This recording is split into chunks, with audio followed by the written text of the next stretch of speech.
Hey, it's your girl Nycci Nellis with another industry night. I did 2 shows this week, but I am so excited about the show I just recorded.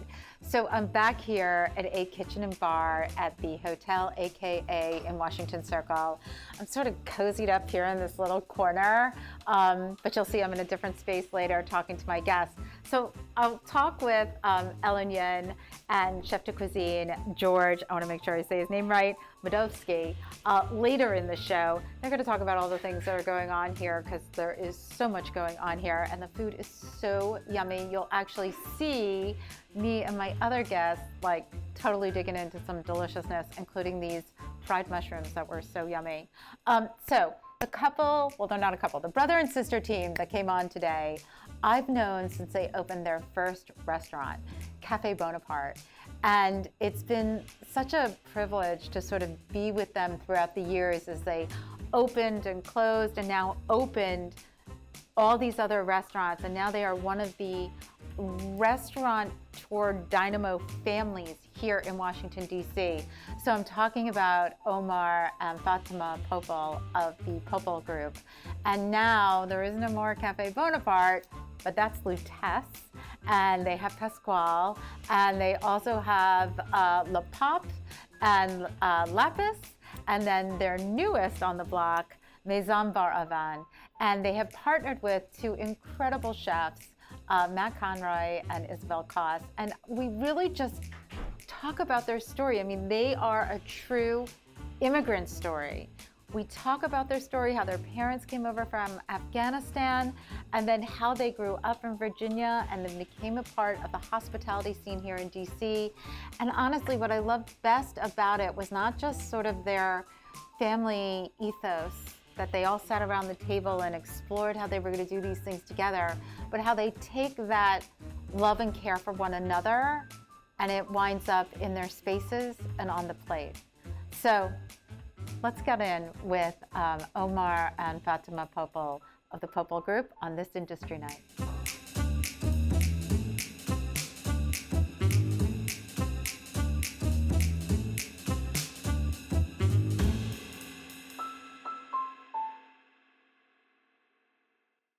So I know you both for so long.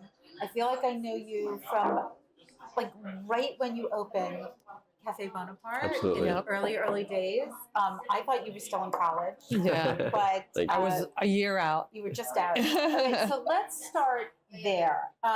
You both came to the U.S. as immigrants. You came from Afghanistan.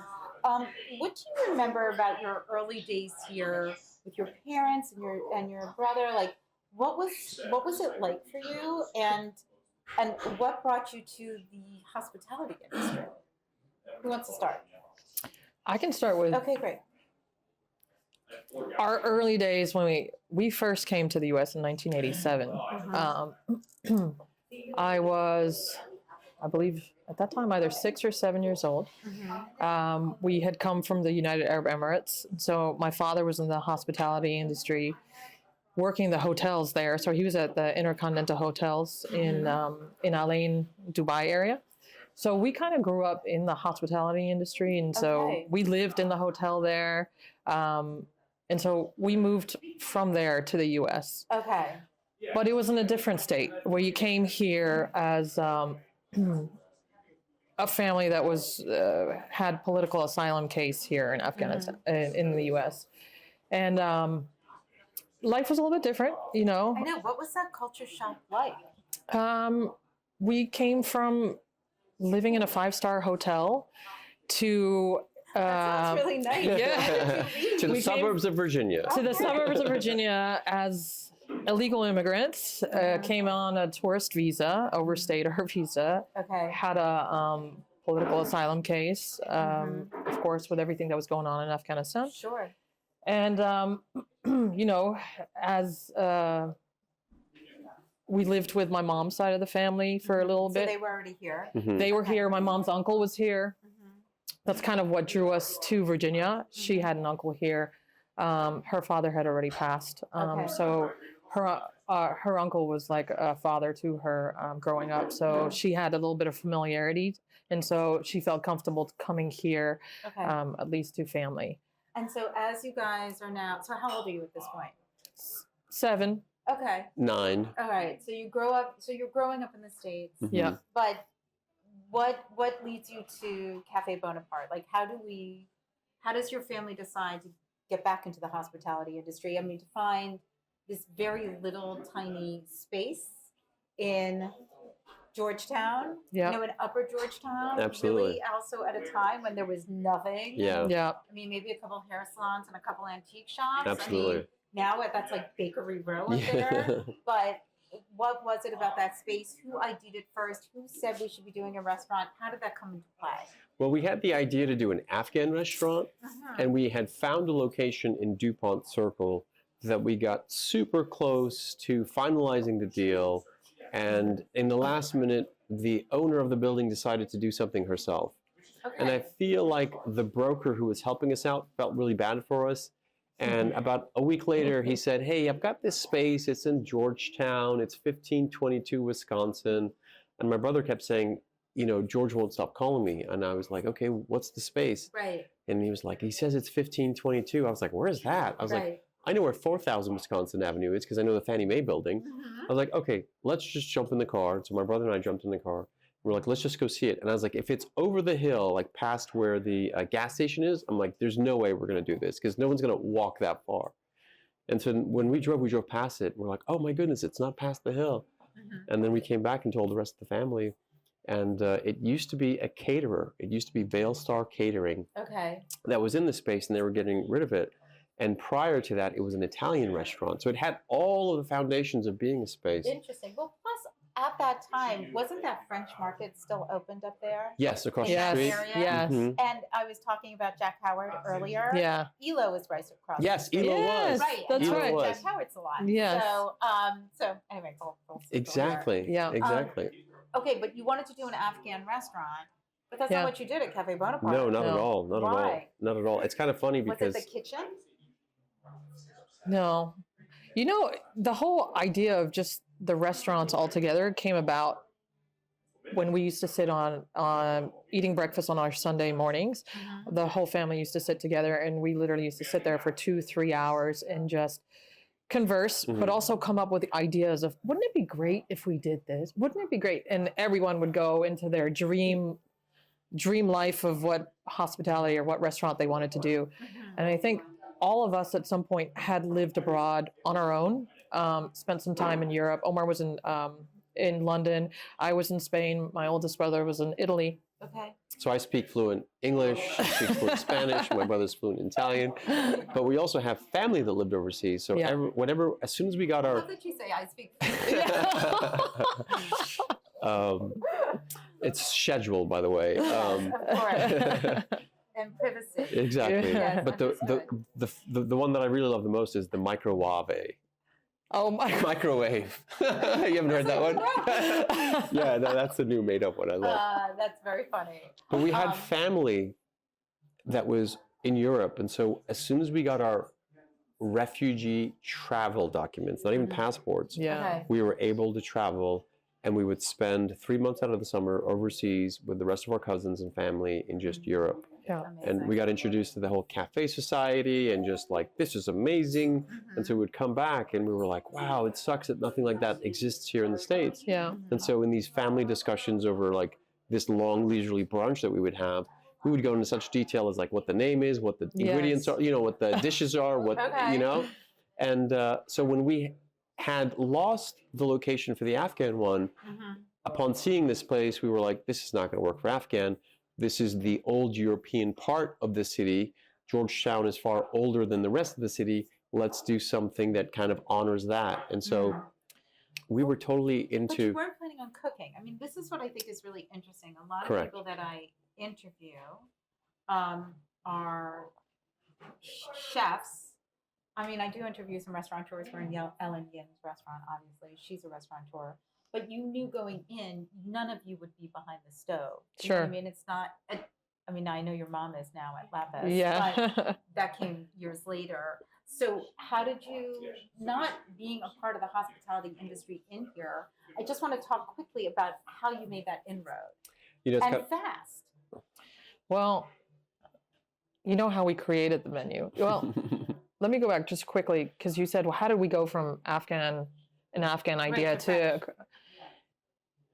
it was 2003. Afghanistan was still very sensitive in the news at that time. So as much as we wanted to open a restaurant, we didn't think it was a great idea for the fact that the country itself was not in the best of places. Are stupid. Sorry, did I say that out loud? Go ahead.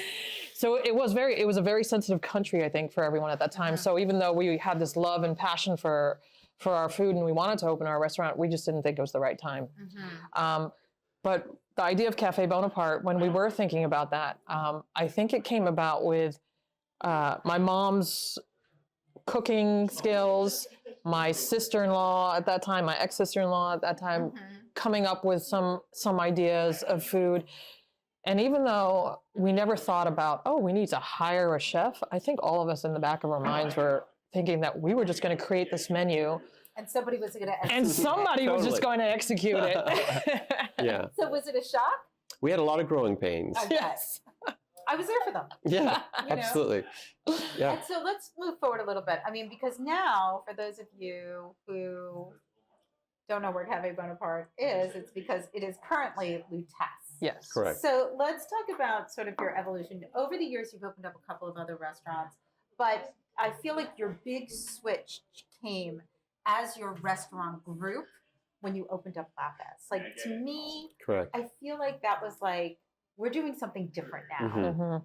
As an outside observer and diner of your restaurants, that's how I see it. So what happened with Lapis?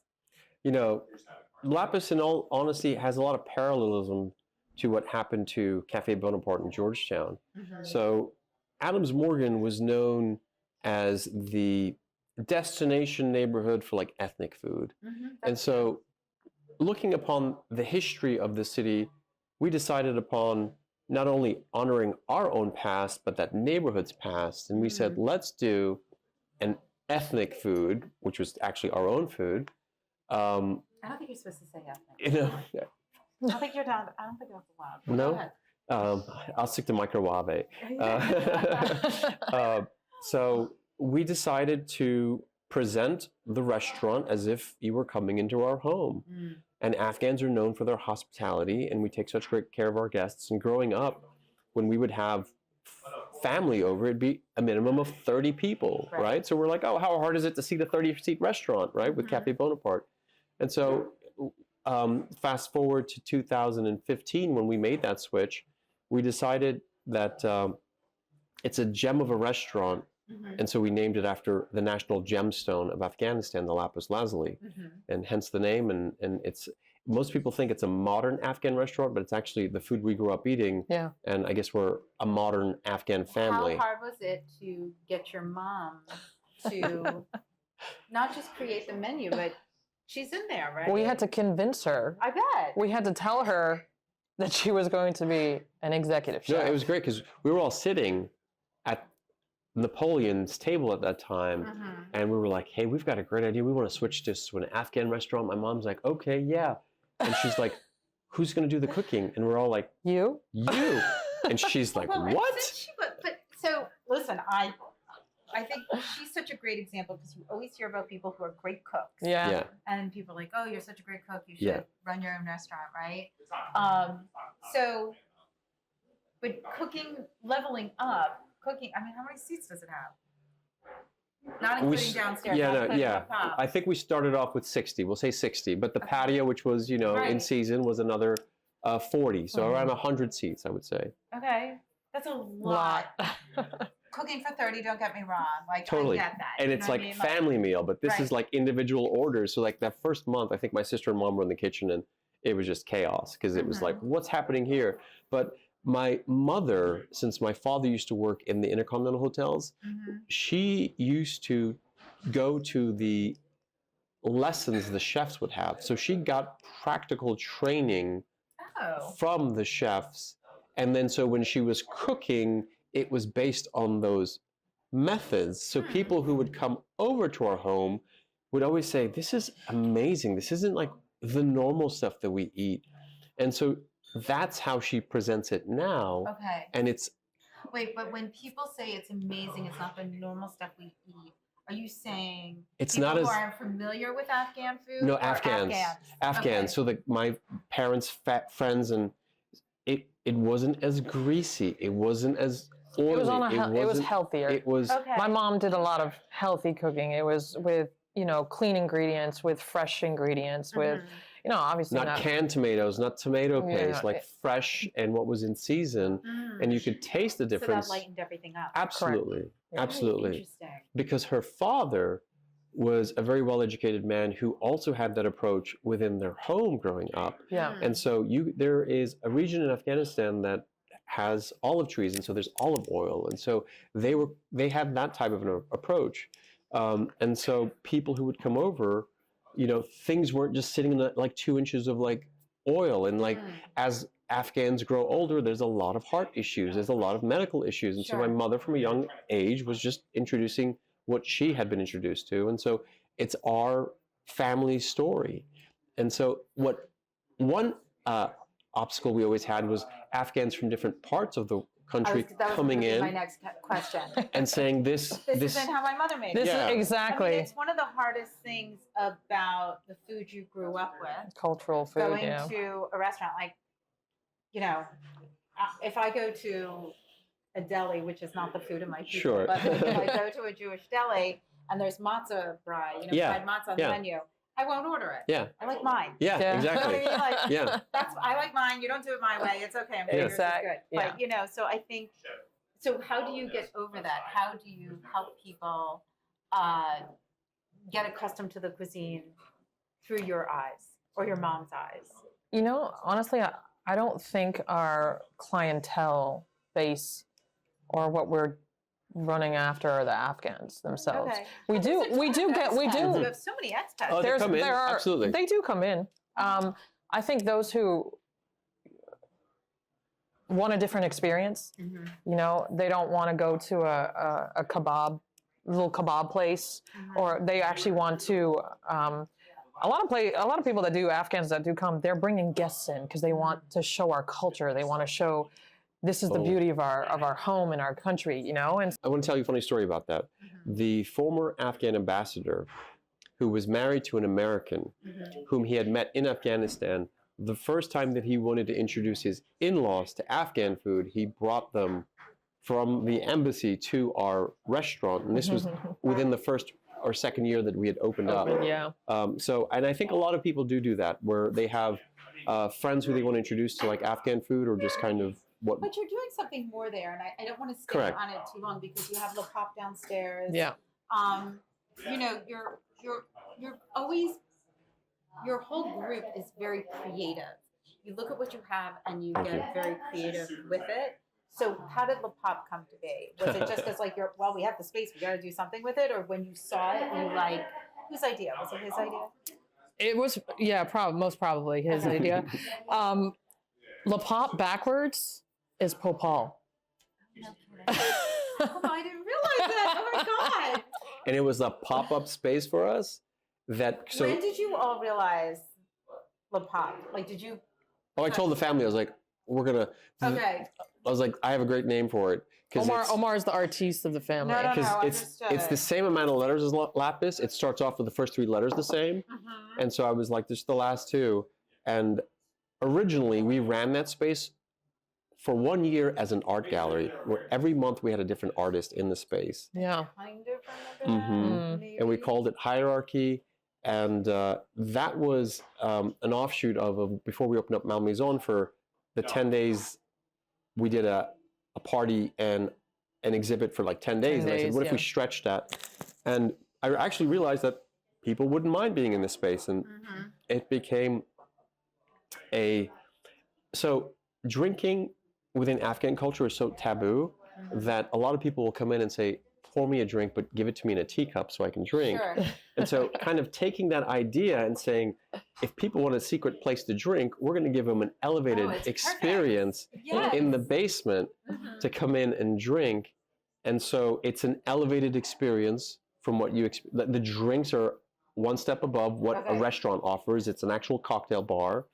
And when we first started, we had a coffee component that then converted into the cocktail component, and it was a take on like the Algonquin Hotel back in the day, which was a space for artists and we what did we call it? We called it a salon, Cultural right? saloon. Cultural Yeah. salon, a cultural salon, and so Which DC used to be full of. Mhm. You know, people used to have salons where Mhm. everybody would come and talk from all different backgrounds. Yep. You know, as a way to be educated and, Yep. and grow. Mhm.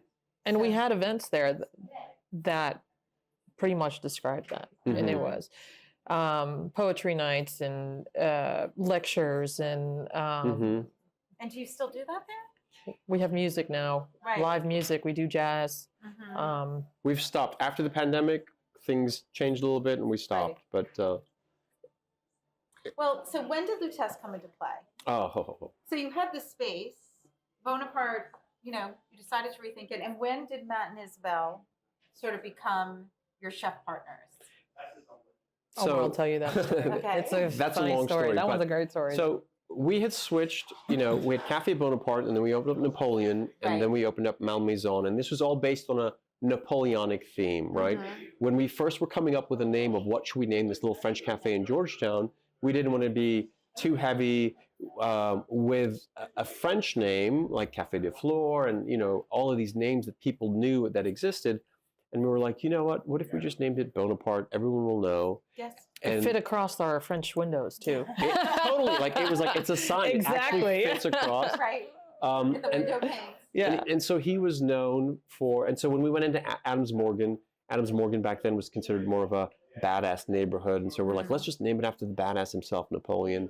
And then, you know, there was a moratorium in Georgetown, so we couldn't get any more liquor licenses, but when they decided to open some of them up, we applied and got not one but two, so we came back into Georgetown, and so it was a homecoming for us. We named it after their home, Chateau Malmaison, which is how we also got in touch with Gerard Pangot, who started to work for us, because he's from that area. Right. And so he was doing events and that. And so when we ended up flipping, you know, Napoleon to Lapis and then Malmaison to the Berliner, Bonaparte was just left. And I said, okay, this is the last of the three. How do we seal it? And since Napoleon Bonaparte was known for conquering Paris, Right. and he put the laurel wreath on his head, I was like, what's an old name for Paris? And I looked it up, and it's Lutetia, which is the Roman name, which Right. eventually became Lutèce. Tess. And I was like, let's Thank you. call it Lutèce. It's soft, it's feminine, it's the complete opposite of what we did before, which was like a dark and heavy masculine Right. space. It's like black and Yeah, Yeah. totally. Look at that burger. Oh, thank you very much. Isn't that gorgeous? Thank you. I know. It's I mean, what amazing. you're having is delicious Um, too. It is delicious. I mean, I've had both of Both. these things. They're I gorgeous. can't wait to bite into it. Okay, so But- go ahead. But that's how we came up with the name, because it just brings to full circle everything that we did. Okay, And so you're so intentional about these things. You know, it's very interesting. Mhm. And so but you had a concept. You knew what you wanted. we just wanted, so we wanted to do what was the new modern thing and what was happening in Paris, which are these neo-bistros, these Neo-bistros, classically trained chefs who were approaching things. And in all honesty, I was having trouble finding somebody in DC that could understand what it was that we were doing, Okay. because everybody wanted 150 seats and they wanted their Why? name. Yeah. And I said, no, you don't get it. Like, this feels like a space out of New York, out Do of, you three turns? Absolutely. Yes. and lo and behold, like, while I was searching for people, Matt and I got in touch through Craigslist, out of all places. I just can't believe this story. it's- I can't believe it's true. I it's feel a- like you're making No, it I up. swear to God, I Who was puts an ad in Craigslist for Omar. a chef? me. Omar I was does. frustrated, and it was late night one night, and I posted, I think, at like 12:01, and like at 12:15, I got a reply, and I was like, this is weird. And we just kind of started a conversation, and I went up to New York twice to kind of see him and his food, but he was at a Mexican place, and it had nothing to do with French. And so he and I started talking about, like, oh, it'd be great to do a Mexican place in DC. And I found a French chef Right. that had just moved from France, who had two places in France, and he was young, and he was like a hipster, and that whole hipster movement was out. And I was like, oh, he's going to get what we're going to do. And he came on board, and for the whole month of December, he was training people. And then he took like 3 weeks off, and he just had a baby, and then never saw him again. and then he was like, I want to spend time with my family. And while all this was happening, I was texting Matt about like, oh yeah, oh my God, these are the issues that I'm having. And I felt like since we went with a younger person, we wouldn't necessarily run into the same issues we had with an older French chef that we had in the past, but it was like Groundhog Day all over again for us, you know? And Matt had already experienced something very similar with another place that he worked for that had brought somebody in over from France. And what I'm talking about. What I'm hearing is a lot of dissing of French chefs, but go ahead. No, but I'll be specific. So he was like, what do you mean we have to give them breaks? What, you know, like things that like unionized. Different culture altogether. The ethos was different. So in essence, he needed another place to be in to transition before he came to us, because we were like, legally, you can't do that. They need to take a break. They can only work this many hours. This is your seafood selections. Like, why can't I get this? So he was just very frustrated with that. And he said, isn't there a culinary school? Can't people, in France, I would get people every day coming to work here. Like, I'm going to fire this person. I'm like, well, you can't, because it, you know, and so like, these are the issues that I was specifically talking to Matt about. And he said we had the exact same issue. And he had just landed from Mexico, and it was the first vacation he had taken, I think, in like a decade. And he, on the tarmac, he was like, you know, I can write you a menu in 30 minutes. I was like, you know French food? He's like, all I did was French food before I did Mexican. So I was like, can you be down here tomorrow? So he took the train down, sat with the whole family in Lapis, I think, at the time. Also, honestly, like between him and Isabel, but like Matt's overall demeanor and vibe is very calming. Yes. He's like the complete opposite of what we were experiencing. Right? He's just a very, no nonsense doesn't sound right, but he's just like, when you're with him, it feels very You know, he's calm. also extremely humble and so modest for the amazing work that he produces and everything that he does, and the love and the soul that he puts into everything. He is so modest and humble. So, all right, I'm not going to ask him because he has a mouthful of burger. Yeah. So tell me, you guys meet him, and then at what point was he like, and by the way? No, we met him, and my dad was like, look, if you can help us out with the French place, we'll get the Mexican place open for you. Okay, and at this point, did you know about Isabel? We know. Yes, because she came down with him. Absolutely, she came down with him, and I had toured him the space. And you know, Matt originally was my roommate for 6 months. Oh. Yeah, we lived together, and Thank you. thank you. Beautiful. And I showed him the whole city, and then COVID happened, and then he went back up to New York, and Isabel was busy opening up like this massive new Mexican restaurant in like the Wynn in Las Vegas, and I was like, I don't think it's happening because like COVID's here. Right. And so everything shut down, and they ended up being back in New York, and that's where he perfected his focaccia recipe, and we stayed in touch. And when it started to open up again, he came back. So it's kind of funny, we don't really have an anniversary date for Lutèce because we had like so many starts and stops that we really don't know. Like, it opened in March, then it closed in March. Yeah. It was like, yeah. And so, but he really understood what you were doing there. Yes. He was actually, while I was in the middle of the renovations, he was coming in, seeing it, and I had no idea that he wanted to be a part of it. And he was just like looking at everything like, wow, this is such a cool space. Right. Yeah. And he came in, and like, I mean, we started off in COVID, like barely any turns, and but we both were very passionate about what the vision of the space was. Not all of us as a family, including Matt. And you know, we've been through enough already that we're like, we're going to get through this. And Lutèce is where it is now because he understood that idea of what he understood, the soul of the space. Yes. Right. And I think that's why it's so successful. Yeah. And also, I mean, has an amazing team there. It's a great team and has a beautiful wine list.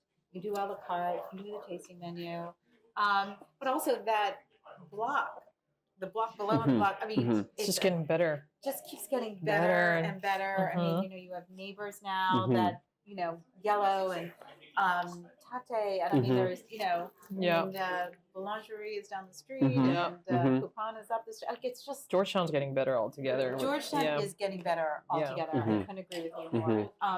So I did not know that he wanted to open up a Mexican restaurant, and you had sort of promised him that. But did you guys? Capitol Hill is like a first for you all. So how did that come to be? Totally. So the one thing that we're now doing is we're owner occupiers of our buildings. That's our That's model like now. I mean, Yeah. so wait, do you own the Lutèce space? Unfortunately, no. That's not Okay. what. No. No. Right, so When we were in Maison Malmaison, space. Yes. you own that. when, I- That's the dream, right? when we were in Malmaison space, we got kicked out of that space because somebody bought the building and decided to build a hotel. The Berlin. So- it was the Berliner at that Berliner? time. Right. Yeah, and so we were like, oh my God, like we put all this time and effort to like Right. get something going, and here comes somebody and just takes it away from us. Right. So we were like, never again. And so ever since then, we've been gung ho about like we're going to own the buildings that we're in, so we can actually do what we want to do, paint it and build it, and and Yeah. not have to worry about a landlord who says. No, it's the dream. It It really is, and it's very hard to do these Mhm. days. So Pascual is ours. Maison is ours. The old Cashin space is ours. We're going to be working on that one. Oh, And we Mhm. just took over Mellow Mushroom a couple months ago, which is That's- on so you guys are like 18th taking over Street. Adams as Morgan. Morgan. Right. How big is Mellow Mushroom? 6,000 square feet 6,000. with a roof deck. Yeah, with a roof deck. Oh my It's god! one of the Yeah. only You know 3, I what, think. Adams. So I was in Adams Morgan the other night because I went to Maison. Maison. And but I was walking. I used to live on 18th and T, and I Mhm. walked that block all the time. And listen, it was always clubby. Mhm. There Yeah. was heaven and hell. Mhm. And Yeah. all those places. But like there was also cities, Mhm. and there was Yeah. Belmont Kitchen, which I used to just love. Yeah. And as we were walking it, I was like, what has happened to the 18th Street Mhm. part? Like the 18th Street part is not engaging at all. Do you Mhm. know what I mean? Like Mhm. I'm like, this needs some love. Love. Mhm. Whereas the other part where Maison is, it really feels great. Yeah. Yeah. Because you got Perry's up Yeah. there and you have both your places Yep. up there, and Telco people are going to turn that around and Mhm. Rye Baby, and I Mhm. just Yeah. there's so much going on up there, and I would just love to see it filter down a little bit. And that's kind of been, we've been in that neighborhood since We're gonna share 2007. this, You know, 'cause it looks mushroom is delicious. fantastic. Mhm. It does Yes. look amazing. So I completely understand, and I would walk up and down there all the time. Right. And we're just very fortunate to have taken over a large enough space that also has like a rooftop component, so we can try to bring more of what we're doing on Columbia Road down to 18th Street. Which would be amazing. Let's talk a little. So let's just talk for people who don't know about Pascual, Sure. because you did go to Capitol Hill, and you really took this darling little space, and really, you took all your restaurants or neighborhood restaurants that Mhm. are also destination spaces, right? Mhm. Like Lutèce is a neighborhood restaurant. Yes. Maison is a neighborhood Mhm. restaurant. Lapis, Mhm. they're all neighborhood restaurants, but everybody wants to go to them. Mhm. Like you get the bridge and tunnel. Mhm. So when you were doing Pascual, did you just leave that to the two of them and be like, let's see what you do? Or did you have ideas on what you wanted there? Design and concept. A lot of it was, I think we all worked together. Omar, of course, did a lot of pretty much all the design work in there. Okay. When it comes to the interiors and like the soul of the space, I'm very much involved because, the restaurant business isn't math. 1 + 1 will never get you 2. Sometimes you have to be like, oh, let's do 0 + 2. We're at 2, and so you have to be very creative with regards to that. So I think most people fail because they just assume that if I just do these steps, there's a lot of variables that aren't constant that you have to add to the equation, so to speak. And I Like? think, Tell me. in all honesty, like I think you described it, like all of our spaces are a bit of a destination, and we purposely don't put a concept in a space just for the sake of it, but like what that space actually needs. And I think being on Maryland Avenue, where you can see the Capitol, and us bookending the city at that point, where we had Right. Lutèce on this side and like Pascual on this side, it really made sense to do something. And with that outdoor patio, and if you're, part of when I'm out at a certain style of cuisine, I want to be outside enjoying a certain beverage and that experience. And I think that space really lends itself very well to that. No, agreed. Yeah. Well, so you bring up something that I talk with a lot of people about is, do you look at the space and say, oh, I want to do this without taking in the neighborhood? Do you know what I mean? Like, I want to do X, but the neighborhood could care less that you want to do X. So do you have to take that into consideration when you're opening up in a space and thinking about how you're feeding the neighborhood? Yeah. I think that's a big part of when we do go into a neighborhood, we do look at the space, look at who's around us, what makes sense for that neighborhood. Right. It's so, I mean, how many times, I'm sorry, these mushrooms are crazy good. You need to take some. I will Just try. take that piece. Yeah. How many times do you walk into a restaurant in a neighborhood? I can think of one place specifically. I remember walking in and thinking, I know what the chef wants to do here, but It's the wrong space. you know, I was like, you're not going to make fetch happen. Like, it's not going to happen here because you have to build trust within the community first, feed them, and then do what you want to do. Because restaurant, like you said, like Lutèce evolved. Yeah. It wasn't initially what you wanted. It took some time. You had to get the right pieces together. And now Isabel and Matt are like the final pieces in your unit. And so when it came to Maison and you sat down at the table with your family, did you get the space first? Or would you like, I know what I want to do? So the space was for sale, Okay. and What was there before? I can't remember. You told Havana me. Village. Havana Village. So yeah. an institution for 30 Yeah. years, right? Yeah. And the space was for sale. It was just like a realtor sign. It wasn't a commercial broker's, exclusive listing. It was just like a real estate sign that was for sale. I called the broker and he said, I'm sorry, it's under contract. Somebody wants to turn this into apartments. And I was just like, oh my God, there's no way you can take an institution Right. that is codified as a restaurant space and turn it into an apartment, because if you tried to do the reverse, you wouldn't be able to get it. Yeah.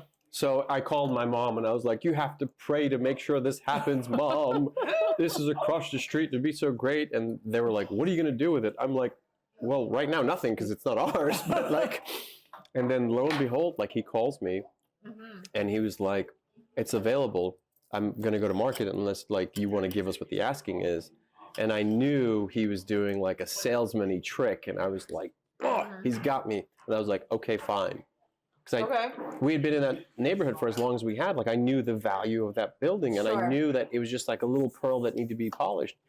And so when I walked through the space with the whole family, we were all like, what should we do? What should we do? And I said, you know what? The number one complaint we're getting from everyone is like, you can't just walk into Lutèce and sit at the bar and grab a drink. So imagine like us taking that concept and throwing it, stretching it across like two and a half floors. Right. And Matt was like, yeah, there's a place I've been to in Paris that is kind of like this.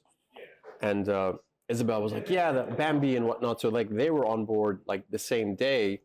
And then we just couldn't find staff for it, but we were so busy with Pascual. Like all of these came together at the same time, right? I think my sister can tell more about that. Yeah, I mean, his negotiations, then he throws it off at me. Here, you deal with it after that. He thinks you did the hard work. Yeah. Then I had to come in. But no, I think for us, because we're so boutique and very small, multiple projects at the same time is tougher. Because I mean, it is us. It's just us, the family, and of course the chefs. And which I have to say is becoming more and more of a rarity these days. These family-owned businesses without investors. Yeah. But you have grown your family by adding Matt and Isabel. Yeah. Do you know what I mean, to your team, because they are partners at 3 of your restaurants. So it's really unique. Yeah. That you guys are able to do that. And I'm sort of wondering, like with the opening of Maison, and now you're talking about where you have the place across the street, Cashin's old space, and the Mellow Mushroom. What are your ideas? What are your thoughts? What are you hoping to achieve in these locations? Well, currently in the space that we have, where Cashin's used to be, we run events in that space. So we're using it as an event space, not only for Lapis, but any kind of events. If anyone right now, Lutèce is too small to do an event, but that is a space that can do a complete Lutèce. People know that. That's amazing. Yeah, it can do a complete Lutèce menu in that space, and we can, curate it to whatever we want to look in that space, since it is very, we keep it a space that whatever we want to dream up, we can make it that way. Right. And then Pascual as well, if we want to do anything. So it is an event space for us right now. Okay. Eventually, once Maison's second and third floor are finished up. Right. Mm-hmm. What are we looking for that? The second Time-wise? floor is second floor music, third floor fine dining. Mm-hmm. Yeah. Private So dining. right- Private dining.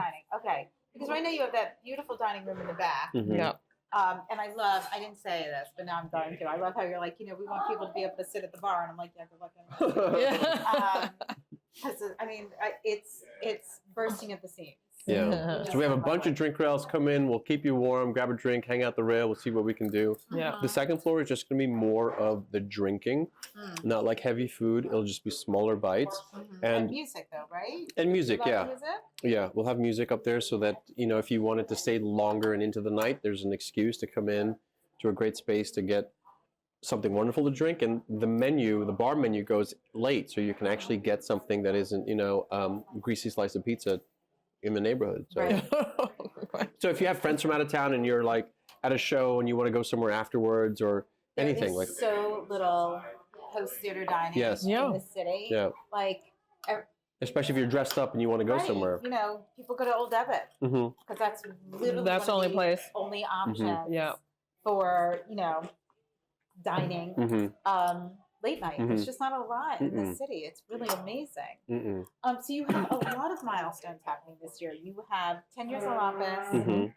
5 years of Lutèce. I know you don't Mhm. think it's 5, but according Yeah, to your it's publicist, five. it is. Yes, It is five. No, it is And, 5. It is 5. And Mhm. 1 year of Pascual, Mhm. and then you have Maison. I mean, how does that affect not just the two of you, but your family at large? That you've been doing this for over 20 years Yeah. together as a unit. It must provide some sort of vibe between all of you, because you're not just relatives, you're also in business together, and that doesn't always work out, Very true. Very true. I think the one thing that we really pride ourselves on is the ability to provide a space for our fellow artists to also be able to perform at their maximum ability, right? Yeah. So be it the chef, be it anybody that's coming into this world and pushing the envelope with what DC has as a dining scene. When we first opened up, it was just a bunch of steakhouses by the Capitol, and the taxi cabs had zones, and it was like preferential there, and Right. Facebook didn't exist and any of that stuff. And so we've seen kind of how technology has helped, but we've been such a long-term part of the city that we've also known what the city needs itself. Excuse me. And I think we bring in also I think it's all the team, the staff and the teams that work with us. I think one of the projects that we've been working on in the past couple of years is that bringing in people that really have the passion and the love that we have for the industry, and can bring it to the table. But I have to ask you about that. You've mentioned team and staffing and all that. Yeah. It's tough out there It right is. now. So, given the quality level of your restaurants, Yeah. how are you doing with bringing in staff? Staffing shortages are still. Listen, staffing shortages were a problem pre-pandemic. Yes. Post-pandemic, it's like another story altogether. It is. It actually is. Yeah. And so, how are you managing that? As best as possible. Right. It's definitely true. It took us, what used to take maybe 3 weeks or so, it now takes 2 to 3 months. And I think for us, it's always important not to just place someone in a position, because we work so hard on the culture of our restaurants and the service and our teams that we don't want to just pick and just pick up anyone and just put them in a place just to fill a position. It's not about that. Right. We've definitely had a hard time, trying to find, but we've done well with who we have found. And, if it's kind of reaching outside of DC, and that's kind of what we have had to do for a lot of our other positions that we've had, kind of go outside of DC to kind of see what's available out there.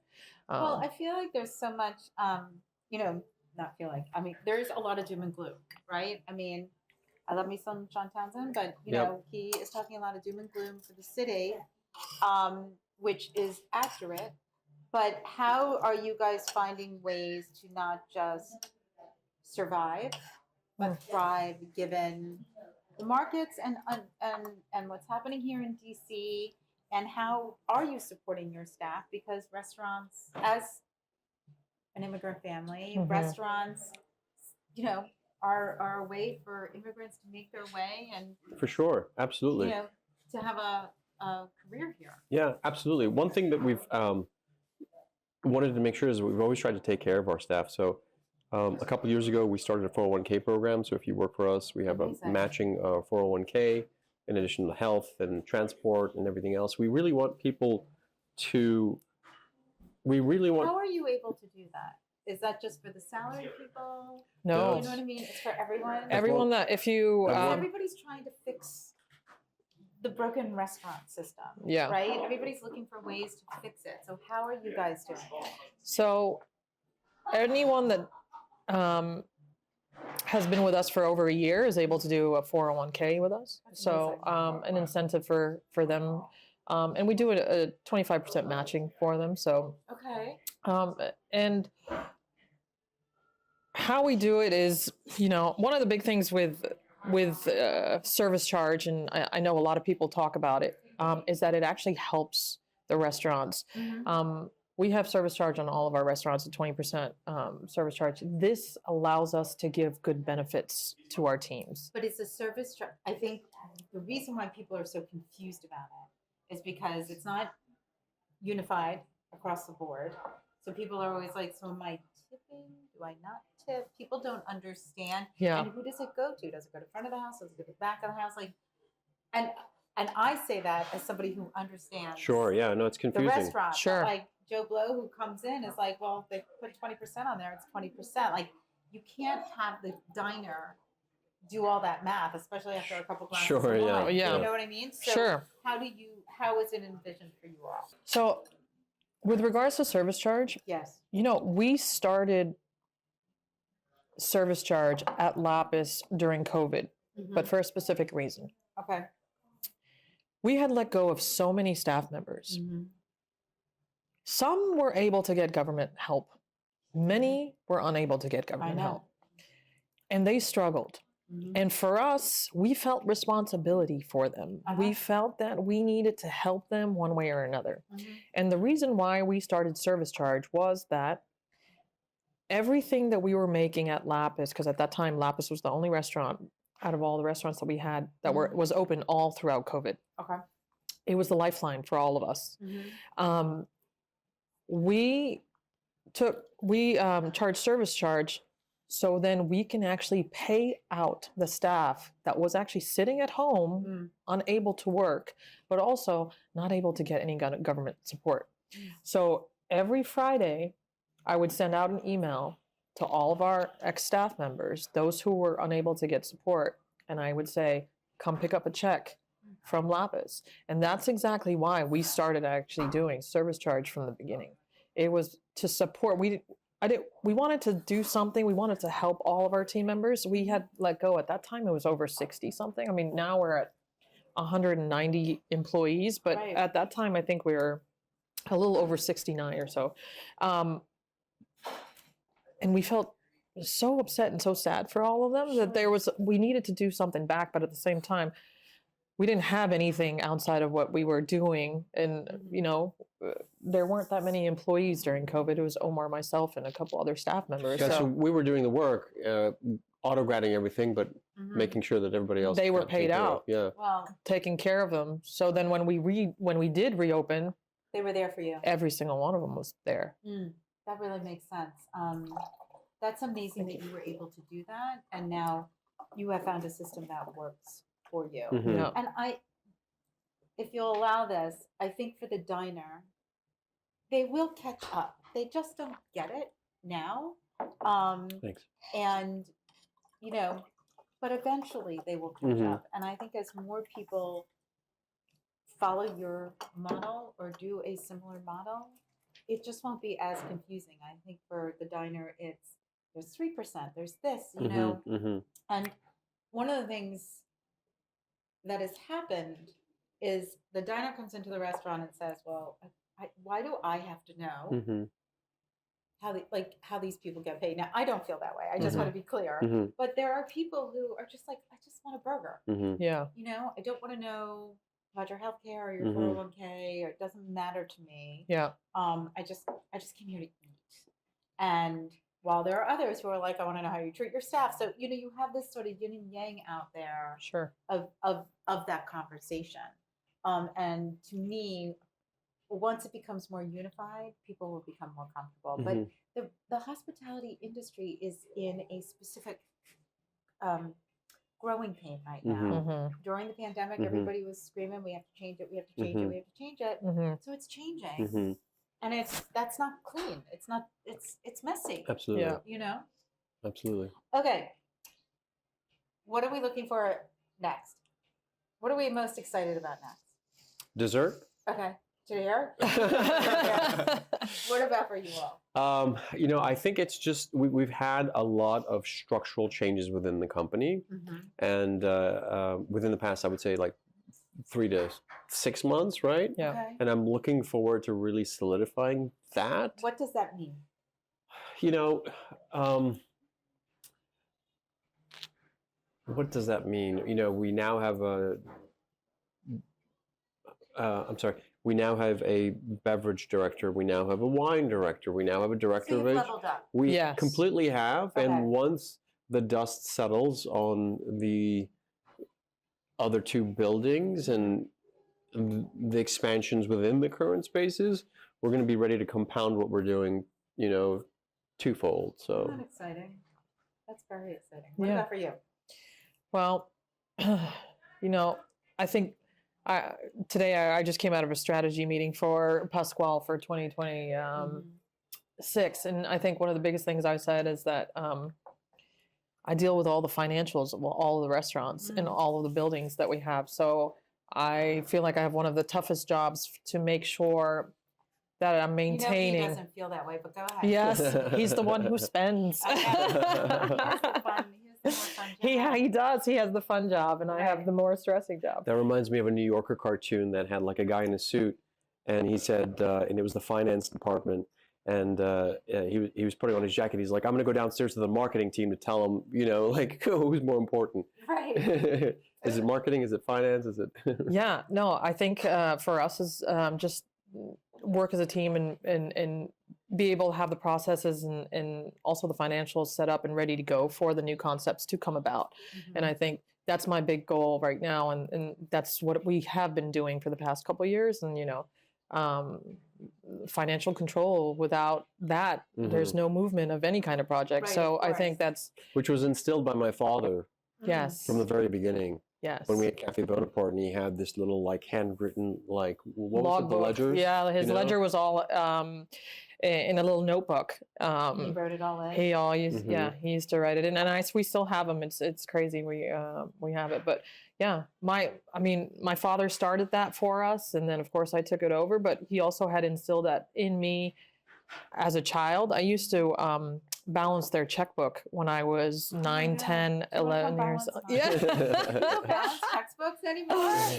Not anymore, but Right. in those days I did, and it was. I think it is what you know, got me to a different place where I am today. And, Yeah, my mom says that when she would hand out like allowances, like my brother and I would go spend it, but she would save it, and then she would end up buying my parents like gifts with it, you Oh my know? gosh, she's Yeah. so thoughtful. You're the thoughtful daughter. Mhm. Also the baby. Mhm. Yes. Yeah. That has a lot to do with it. Yeah.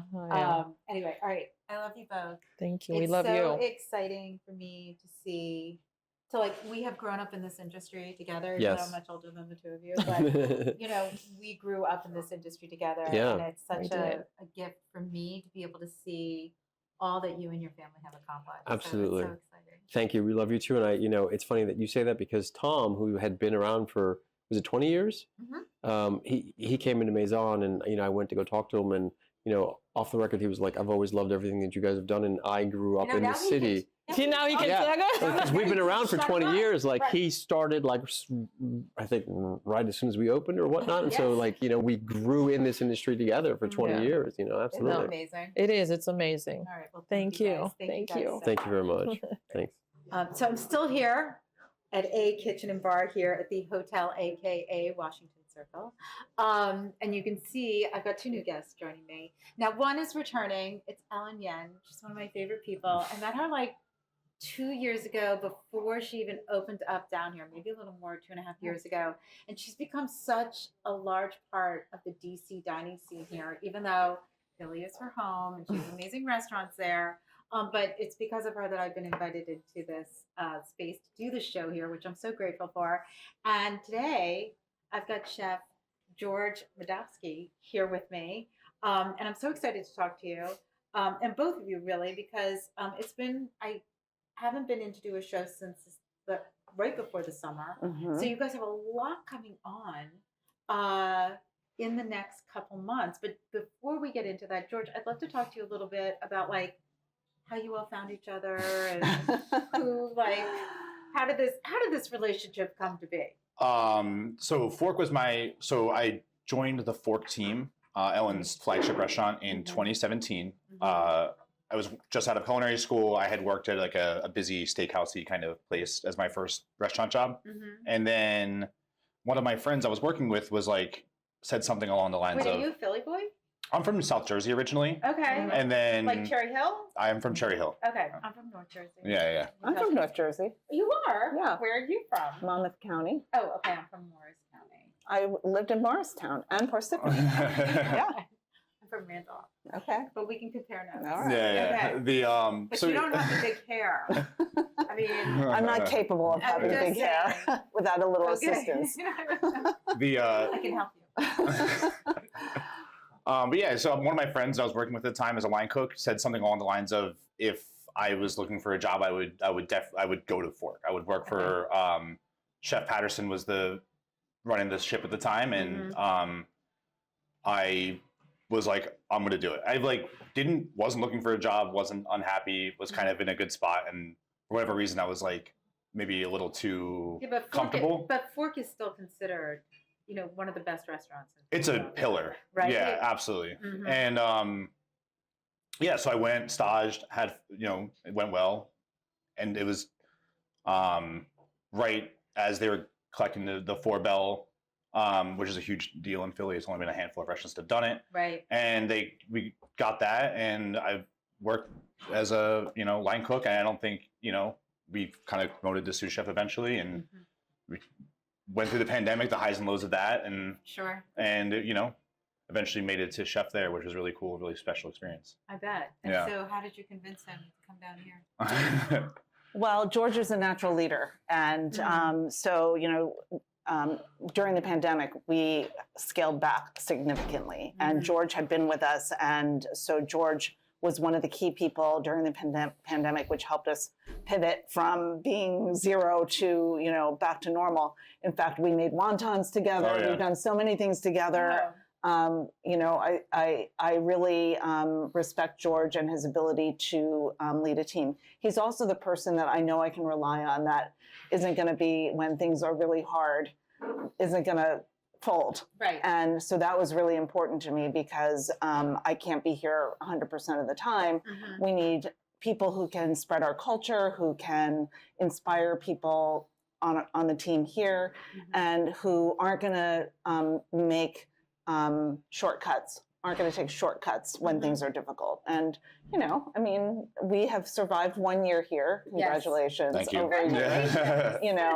And, it's been an amazing experience for us to be welcomed into a new market and learn about how to make It's a very different market with that being said. It's very, very different. And it's a lot of fun learning experiences that come with that kind of difference, which is cool. A different market. Yeah. And George's resilience is kind of, the thing that keeps us all together here. Well, that is, what a compliment. I know. First and foremost. But let me ask you, because just like I had in my last interview with Omar and Fatima, they are the ideas, and then the chefs are the executioners of it. How do you take what comes from Ellen's ideas of what she wants and the feel, the vibe, the food, and execute it? Well, I'm just going to jump here in and say that I'm not a chef. I know that. That's my point. So it's slightly different because I have to. Because neither of the other two were chefs. Oh, I thought Fatima was a chef. No. Oh. They're owners. Mm-hmm. So they have the vision, and then it gets executed. And that communication is so tough. So that's what I wanted to figure out. Yeah, well. Don't let Ellen kid you. She can cook well. Okay. but I think that I really count on my chefs to help frame the narrative. So, for example, Fork over 28 years, each chef has a slightly different perspective on it, but there is still a sandbox that everybody has to like play in. Right, exactly. And I think that's for the example of Fork, I think that's what's made that restaurant so special for almost 30 years now is like every, 4 or so years, someone will move on for usually a better reason. And then they'll bring in somebody else. A different reason. Yes. I meant like they're moving on to bigger and better things. Yeah. And then the next person will come in and they'll take over and they'll put their spin on it. And then, that keeps the clientele engaged with what's happening in the restaurant. I think it keeps it like really fresh and the reason it's lasted so long. And what about here for you? For me, I mean, I don't know, this restaurant is really special in another way. I think it's like we're in the building phase. We're trying to gain kind of like our foothold in this DC market. So we're just trying to be a part of the great community that's already here. Can we talk about the mushroom dish? You made? Yeah. That was delicious. What was that? So it's oyster mushrooms, crispy oyster mushrooms. It's was on the opening menu. It's we kind of take the mushrooms and we pull them into segments that you saw, and then they get blanched in a black garlic dashi. And then once they're kind of cooked, or once they're poached through, rolled in rice flour, and then fried. I mean, and it's just like the best snack ever. It's the best snack because like I was peeling them. Yeah, exactly. Yeah, totally. It's like a forks and knives. And I was like, no, this is bigger. I'm pretty sure. But a.kitchen is unique because we're part of Hotel AKA, and we've been with AKA since 2014 in Philadelphia, and so I just stated that. You did. I did. But it's the same concept there.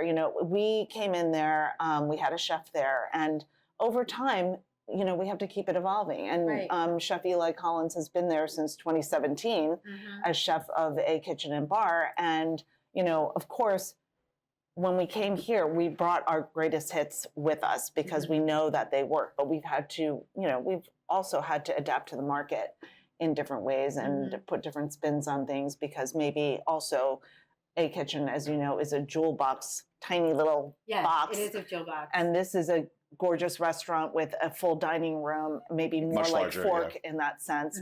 Plus, it has this gorgeous outdoor patio. Yeah, it's beautiful. So one of the things that you guys really do a lot of here is programming.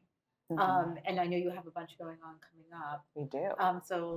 And it involves the patio. It does. So let's talk about a little après ski because I have a fur coat. I'm very happy to wear it because there is a fire pit and it's not 0 degrees outside. Well, it is one of the best fire pits in Washington, D.C. And we do have like furry throws that will keep you warm in case you feel like you need that little extra. And we have heaters.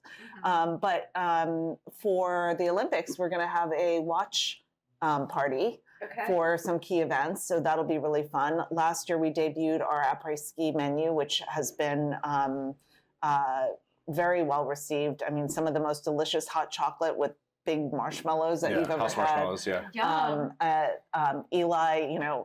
Eli Collins, Chef Eli Collins, his... every time you say Eli, my son's name is Eli. So every time you say Eli, I'm like, right.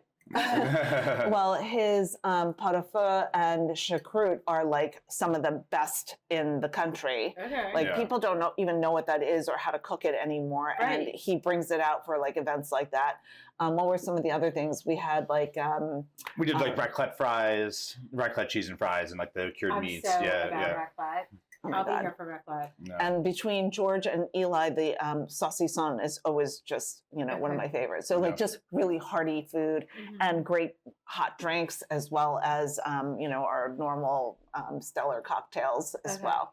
So you got après ski coming, Olympic watching, and then I don't want to be like, I have to ask about Valentine's Day because it's a weekend this year. I know. It's a little strange. Yeah. Right? Friday, Saturday, Sunday, and that's President's Day weekend. Yeah. And it's also Lunar New Year. Yeah. There's like that. It's like all packed into 4 days. Yeah. Well, we do have a special menu on Valentine's Day, Saturday, and we'll also have some specials on Friday and Sunday. And we're actually opening our doors on Sunday evening just for Valentine's Day, since it's a long weekend, Yeah. and Smart. we expect that'll be cool. a lot of people to be in town. Okay. So. And I think a lot of people will be in town. Yeah. And have you had any thoughts on the menu? Like what does I mean, what does Valentine's Day feel like for you as a chef? so I think the things that hit on Valentine's Day are always like we're gonna do a large ribeye, like a That ribeye is for one two. of George's specialties. Okay. Let me just say, because the caramelization and the crispy, and like it's just really good. Okay, that sounds delicious. So You can sign me up for a ribeye right. any other week. I think that's like things like that are large and sharing for like bringing a date or not or Valentine's Wait, I Day. have to share my ribeye? You don't have to. Okay. I mean, Let me be clear. but I think dishes that are meant to share for a date night like that is great. And of course for dessert, like chocolate, something red, like you know, whether it's like blood orange or something. Things that are kind of make you feel like it's festive. Things are in the season, in the moment. I love that. Yeah. That sounds great.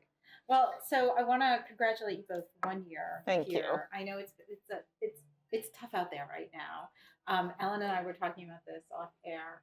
That a lot of people keep talking about how tough it is out there.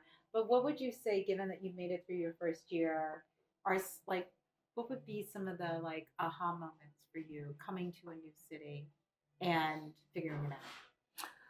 Well, this past year we learned so much, and one of the things, events like you said, are a great way to just connect people, because I think right now people are craving connection. And DC in particular has been really tough in that regard. But now that the holidays are over, Martin Luther King, I always say the floodgates open right after Martin Luther King. It's restaurant week, it's Valentine's Day, and then you all have cherry blossom.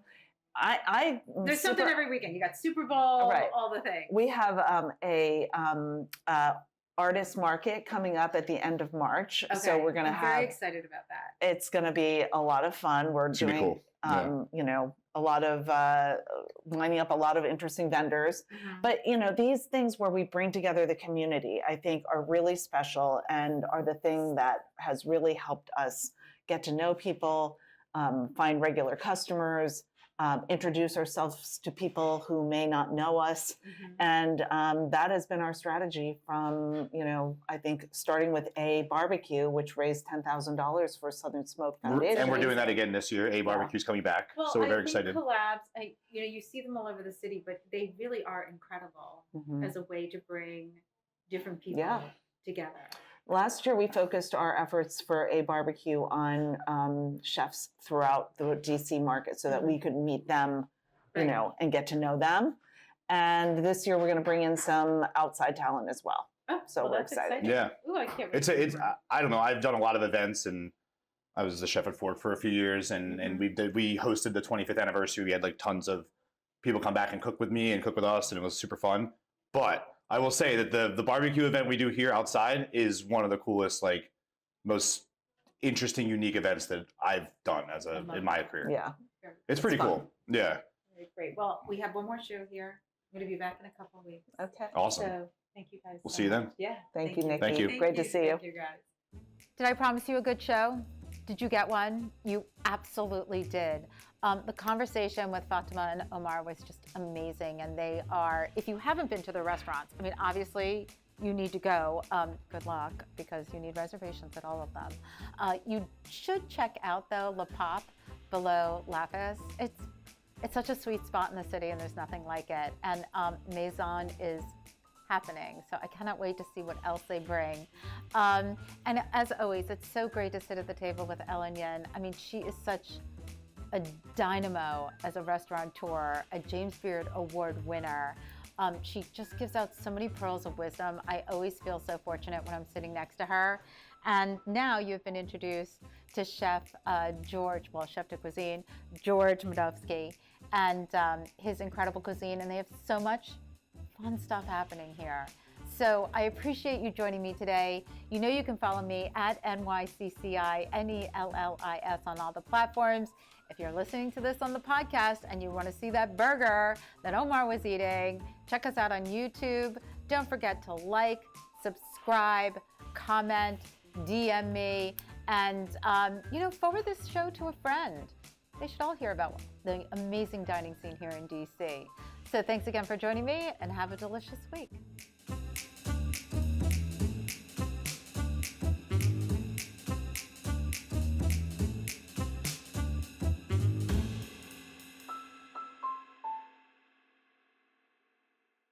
Produced by Heartcast Media.